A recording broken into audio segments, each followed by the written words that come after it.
बिस्मिल्लाहिर्रहमानिर्रहीम, अस्सलाम वालेकुम। आपका दोस्त सलमान हैदर। उम्मीद करता हूँ परवरदिगार ने आपको और आपके अहले खाना को अपनी हिफ्ज़ो अमान में रखा होगा। हमेशा की तरह अपडेट्स के साथ आपके सामने हूँ, अफगानिस्तान की ताज़ा तरीन अपडेट्स के साथ कि हाँ, तालिबान की अचीवमेंट कौन कौन से इलाकों में और कहाँ उन्हें डिफीट हुई है, इस अहम तरीन वीडियो में आप ये जान पाएंगे। लेकिन दूसरे मौके पर नेटो चीफ की जानिब से जो अभी एक अहम तरीन स्टेटमेंट सामने आई है रिगार्डिंग अफगानिस्तान और काबिल की सूरत हाल पर, वो मैंने आपको बताना है। पाकिस्तान का स्टांस इस सिलसिले में बताना है कि पाकिस्तान के ऊपर प्रेशर कितना ज़्यादा बन रहा है और पाकिस्तान उसको किस प्रेशर को किस तरीके से झेल रहा है। ये तमाम आपके पास आपके साथ डेवलपमेंट मैंने आपके साथ शेयर करी है। शेयरिंग से पहले आपसे रिक्वेस्ट करूंगा चैनल सब्सक्राइब कर दें, बेल आइकॉन दबा दें, कमेंट्स में आप मुझे आगाह करते रहें ताकि ये फीडबैक मेरे लिए बहुत ज़्यादा इंपॉर्टेंट है। तो नेटो के सेक्रेटरी जनरल से मैं आप स्टार्ट कर देता हूँ, स्टोलटनबर्ग।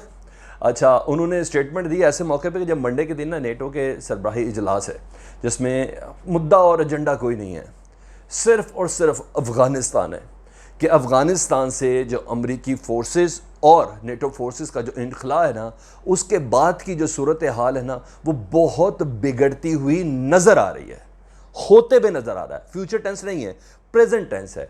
अभी नेटो फोर्सेस अफ़गानिस्तान से बाहर नहीं निकली हैं। अभी अमेरिकन फोर्सेस पाकिस्तान से अफ़गानिस्तान से बाहर नहीं निकली हैं। और उस मौके पर तालिबान की ये दीदा दिलेरी कि रोज़ 3 या 4, मैं भी डिटेल्स बताता हूँ इसी वीडियो में बताता हूँ कि इस बारी क्या कारनामा अंजाम दिया तालिबान ने। अभी फोर्सेस मौजूद हैं, 3 से 4 डिस्ट्रिक्ट रेगुलर बेसिस पर कब्जा कर रहे हैं।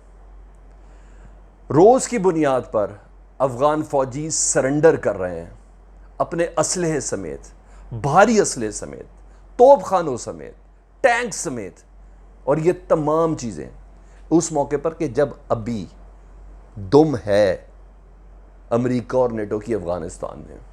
उस मौके पर सेक्रेटरी जनरल की ये मायूस स्टेटमेंट कितनी मैटर करती है।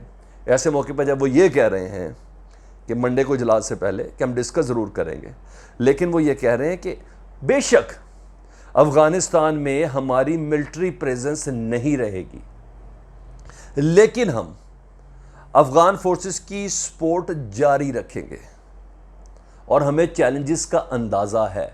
It does make any sense to you? क्या ये आपके जहन में समझ में आता है कि अभी फोर्सेस हैं तो वो अफ़गान फोर्सेस की मदद नहीं कर पा रहे हैं?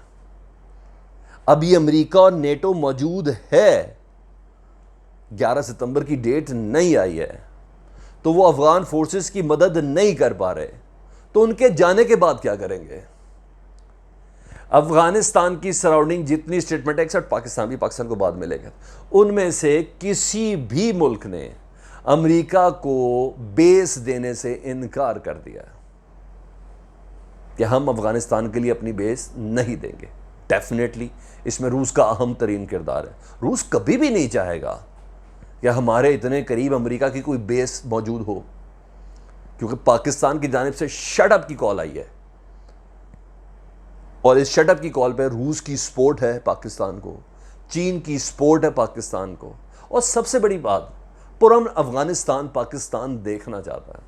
अब CIA चीफ का इधर आना, डिफेंस सेक्रेटरी का इधर आना, रेगुलर फ़ोन कॉल्स और पता नहीं न जाने क्या क्या क्या क्या क्या जो रेगुलर हो रहा है, ये सारी मैं गुज़िश्ता वीडियोस के अंदर बता चुका हूँ। और अब जबकि जो बाइडन भी कांग्रेस के अंदर कह चुके हैं कि पाकिस्तान से हमें डू मोर रिक्वायर्ड है, और पाकिस्तान के वज़ीर आज़म नो मोर कह रहे हैं, पाकिस्तान का आर्मी चीफ बाजवा साहब नो मोर कह रहे हैं, उस मौके पर यह मायूस और बेमानी स्टेटमेंट नेटो के सेक्रेटरी जनरल की कि हम मिलिट्री प्रेजेंस नहीं होगी लेकिन हम फोर्सेस की मदद करेंगे, कैसे, इन हालात में करेंगे? जब मैं आपको डिटेल्स बताऊं ना तो आप हैरान रह जाएं। चंद घंटों की और रात की, अब से चंद घंटों पहले की जिस वक्त मैं आपसे गुफ्तगू कर रहा हूँ, और गुज़िश्ता रात की कि क्या अचीवमेंट्स है। इसके अलावा उन्होंने टर्की को थोड़ी हल्लाशेरी और पुश देते हुए कहा कि, क्योंकि मैं आपको बताया था कि कल की वीडियो में कि तालिबान ने ना तुर्की को कह दिया कि निकलें आप यहाँ से, जो आपने 500 फौजी के लिए आपने एक हमें दी हुई ना सजेशन नेटो को कि हमारे 500 फौजी काबुल एयरपोर्ट, हामिद करज़ई एयरपोर्ट कहते हैं उसे, उसकी सिक्योरिटी के लिए तुर्क फोर्सेस यहाँ रहना चाहती हैं। तो अब तालिबान ने कहा नहीं आप निकले, बेशक आप मुस्लिम मुल्क हैं, हमारे बरादर मुस्लिम मुल्क हैं, मगर आप हैं नेटो का हिस्सा। अकॉर्डिंग टू दोहा कमिटमेंट आपका यहाँ से निकलना बहुत ज़रूरी है। ये बड़ी हैरानकुन स्टेटमेंट थी। इस पे बहुत हद तक बेस कर रहे थे नेटोज़ वाले और स्पेशली अमरीकी।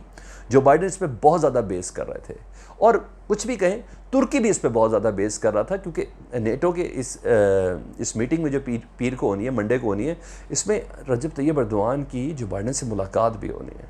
बहुत सी चीज़ें डिस्कस होनी है। मैं गुज़िश्ता वीडियो में बता चुका हूँ। सबसे पहले वही S-400 जो तुर्की ने ले लिया है रशिया के से, एंटी मिसाइल सिस्टम जो है वो, उसके अलावा F-35 की जो उन्होंने पाबंदी लगा दी है कि इस मिसाइल के साथ हमारा कॉन्ट्रोडिक्ट हो रहा है, हम आपको फाइटर प्लेन्स नहीं देंगे। इसके अलावा दीगर काफ़ी चीज़ें, इल्ज़ामात हैं, सैंक्शंस हैं, स्पेशली डिस्कस होनी है। और स्पेशली वो जो एक लीडर है जिससे मुतल्लिक तैयब अर्दोआन कहते हैं कि मेरा तख्ता उलटने के लिए उसको इस्तेमाल किया था अख़वानुल मुस्लिमीन के जो इस वक्त उधर बैठा गोलन, फतह गोलन, जिसको अमेरिका ने पनाह दी भी है। यानी ये तमाम चीज़ें डिस्कस उस मौके पर होनी थी। उसमें बड़ा अहम इशू था ये अफ़गान एयरपोर्ट वाला। तालिबान ने शटअप की कॉल दे दी। उससे मुतल्लिक नेटो के सेक्रेटरी कहते हैं कि हाँ हम इस पर बात कर रहे हैं, हम कंसिडरेशन कर रहे हैं, हाँ हम अफ़गान फोर्सेस का ख्याल भी रखेंगे। क्या रखेंगे, क्या प्लान अभी तक नहीं, वाकई नहीं है कोई प्लान, कोई प्लान नहीं है कि अब होना क्या है। उसके बाद क्या गारंटी है अमेरिका और उसके इत्तेहादियों जिन्होंने 20 साल अफ़गानिस्तान में खून पिया है, मुसलमानों का 20 साल खून पिया है, उसका कोई जवाब लेना है किसी ने कि नहीं। तालिबान ने कह तो दिया कि हमारी वजह से आपके इलाके महफूज रहेंगे, लेकिन अभी तक कोई वारंटी और गारंटी नहीं है, क्योंकि डेट तो पहले भी मई की दी गई थी, 1 मई की। तो ये तमाम चीज़ें बीच में हैं। और ऐसे मौके पे जब नेटो के सेक्रेटरी इस तरह की स्टेटमेंट दे रहे हैं, जो बाइडन बड़े मायूस नज़र आ रहे हैं, और तमाम जो हमसाये रियासतें हैं उन्होंने से किसी ने भी अपनी बेस देने से इनकार कर दिया है। और एयरपोर्ट वाला मामला तुर्की का, तो तालिबान ने कहा नहीं, कब्ज़ा हमारा है, भाई होना ही हमारा कब्ज़ा है। किस तरह होना, ये बात सुन लें जी। चंद घंटों की बात बता रहा हूँ जी। बल्ख प्रोविंस ज़ारी डिस्ट्रिक्ट पुलिस हेडक्वार्टर पर तालिबान ने कब्ज़ा किया है। सिर्फ पुलिस हेडक्वार्टर पर कब्ज़ा नहीं किया, बल्कि इंटेलिजेंस ऑफिस के ऊपर भी कब्ज़ा किया तालिबान ने। ये मैं रीसेंट फतेह बता रहा हूँ तालिबान की, मज़ीद पेशकदमी। इसके अलावा शदीद जानी नुकसान की इतलात हैं, अभी तक दोनों तरफ से कोई नहीं आई। तलो न्यूज़ और आरियाना न्यूज़, इन दोनों का मैं आपको रेफरेंस दे रहा हूँ। लेकिन ये है, तालिबान ज़रा कह रहे हैं कि शदीद भारी नुकसान हुआ है अफ़गान फोर्सेस को। अच्छा, हल्के और भारी हथियार कब्ज़े में लिए गए हैं, जिसमें टैंक तक शामिल है। कौन सा सूबा है जी? सूबा बता रहा हूं, बल्ख प्रोविंस, ज़ारी डिस्ट्रिक्ट। अच्छा जी, दूसरा सुन लें जी। वर्दक प्रोविंस में जी सूबाई दारुल हुकूमत है मैदान शेर सिटी। इसमें काबल फोर्सेस का स्ट्रॉन्ग होल्ड तस्वुर किया जाता था, और वहाँ इस वक्त तालिबान का स्ट्रॉन्ग होल्ड है। और यहाँ से मुतल्लिक इत्तलात ये हैं कि यहाँ भी भारी और हल्का असला दोनों तालिबान के कब्ज़े में है, और कई फ़ौजी इधर कैद कर लिए गए हैं। और आपको कल रात की एक पेशरफ्त से मुतल्लिक मैंने आपको बताना था कि संगे आतिश डिस्ट्रिक्ट है बदगीज़ प्रोविंस का, उसमें जो टॉप कमांडर था ना अफ़गान फोर्सेस का, रहीम दाद, उसने सरेंडर कर लिया। फिर रिपीट कर रहा हूँ, अफ़गान फोर्सेस के कमांडर ने सरेंडर किया। सिर्फ सरेंडर नहीं किया, 100 फौजियों ने भी सरेंडर किया उसके साथ। एक डिस्ट्रिक्ट में 100 फौजी तालिबान के आगे सरेंडर कर रहे हैं। उधर नेटो का सेक्रेटरी कह रहा है कि हम मदद जारी रखेंगे। क्या रखेंगे बता देना मुझे, आप मुझे बता दें, बचा ही नहीं पा रहे। इसमें असलहा बरामद हुआ, कब्जे में लिया गया। 9 पोस्ट ऐसी थी जिसको तस्खीर करना नाकाबिल अमल था, उस पर अब तालिबान का कंट्रोल मौजूद है। और इस वक्त भी शदीद लड़ाई है, क्योंकि दीगर प्रोविंसेस के साथ इलाकों में अभी फ़ौजी बाकी है और उनको कमक फ्रेश मिल रही है। लेकिन तालिबान कहते हैं नहीं, आज ये मामला क्लियर होना ही है। और आखिर में बताऊँ, मज़ार शरीफ में एक बम धमाका हुआ है, और उसमें कैजुअलिटी से मुतल्लिक है कि एक शख्स हलाक हुआ है। लेकिन हाँ, मज़े की बात ये बम धमाका ना अफ़गान फोर्सेस की प्रैक्टिस है, ना तालिबान की प्रैक्टिस है, और आम पब्लिक को निशाना बनाया गया है। इट मीन्स वही तीसरी ताकत जो रोकना चाह रही है और रुक नहीं रही। उस तीसरी ताकत से मुतल्लिक मैं आपको पहले भी बता चुका हूँ।